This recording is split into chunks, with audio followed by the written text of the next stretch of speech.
trumpet is beginning to sound on the tenure of Reggae Boys head coach Jaime Hallgrimson. Quite rightly, Jamaican football fans are warm up the Cata9 for Coach Hallgrimson after his 5th defeat in 7 games in charge with no victories, and the results aside. But the team don't look good, none at all. Yes, the Reggae Boys don't look better than when Tapper Whitmore and Paul Hall had the team combined. Plus, they are losing to teams like Qatar and Jordan and Trinidad. And by the way, how much money did JFF pay Coach Hallgrimson? Why the secret about his pay? We knew Tapper Whitmore's salary. We knew Paul Hall's salary. We knew Schaefer's salary. We even knew Rennie Seymour's salary. Why we can't know Hallgrimson money?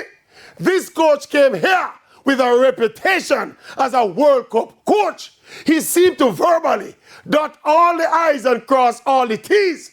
But his coaching record and how the team look have been equally disastrous. But let's be fair and balanced. Make we watch the upcoming Gold Cup before we fully. So